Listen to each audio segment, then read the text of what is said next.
రామ కృష్ణ పరంధామ. బాబు మంగళవారం ఎందుకు వచ్చావురా అని పెద్దయ్య గారు చంపుతారేమో. చెయ్యి అడుగుతోంది బాబు. ఒరే నువ్వు కత్తి పట్టిన వీరుడివి, నేను కండలు పెంచిన ధీరుణ్ణి. ఇద్దరం ఉన్నావు, భయం ఎందుకు? కానివరా. ఓహో ఇంటి వెళ్ళాలా? అమ్మో నాన్న, నాన్న ఎక్కడ తగలడ్డావు? ఏమిటండి ఆ పులికేకలు ఓసాయి ఓహోయని ముద్దుగా సూరమ్మ అని పేరు పెట్టి పిలవకూడదు? ఓసిని ముద్దు ముక్కలు గాను, ఈ వయసులో నీకు బుద్ధి ఏమిటి? ఆ పోయి కాస్త నిప్పట్రా, చుట్టముట్టించుకోవాలి. అలాగే ఇది వగ్గి పెట్టి.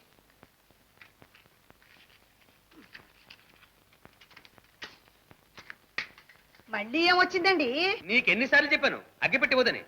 చుట్టముట్టించుకోబోయే మీసాలు అంటుకుంటే పోయి పొడి మీద నిప్పి చూడరా. ఓ ఓ సరే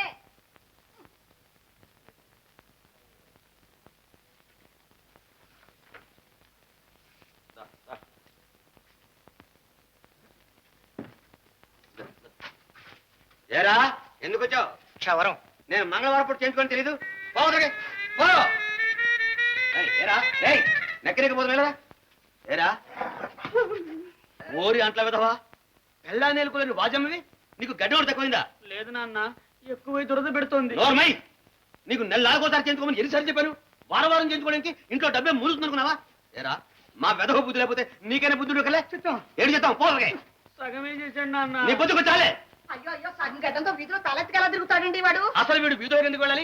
నేను ఉద్యోగమా సద్యోగమా? గుమ్మపాలు దాకి బాగా కండలు పెంచి కూర్చున్నాక వెదవుతోటని 3 సార్లు ముట్టి సరిని ముట్టుకోదు, 5 సార్లు ఆరిపి తగిన ఆరిపోదు. రై నలా బజార్లోకి వెళ్ళిస్తాను, నేను వెళ్ళొచ్చులాగా ఈ కుక్కకి బాగా పాలు తాగించి శుభ్రంగా సబ్బెట్టి స్నానం చేయించు. తెలిసిందా? తెలిసింది నాన్న. ఏమిటి తెలిసింది? పాలు తాగి శుభ్రంగా స్నానం చేయమన్నావు. వెధవా నువ్వు కాదురా కుక్క. తీసుకో. అలాగేనండి. అయ్యో రాత, ఈ ఇంట్లో ఆ కుక్క పాట నోచుకోలేదు నా బిడ్డ. అవమానం అమ్మా, ఈ అవమానం నేను భరించలేను. నీ చేతితో ఇంత విషయం కలిపి ఈ కుక్క కాస్త పెట్టి నేను కాస్త తింటాను. పీడ విరగడైపోతుంది. అయ్యో నాయన ఏమిట్రా మాటలు?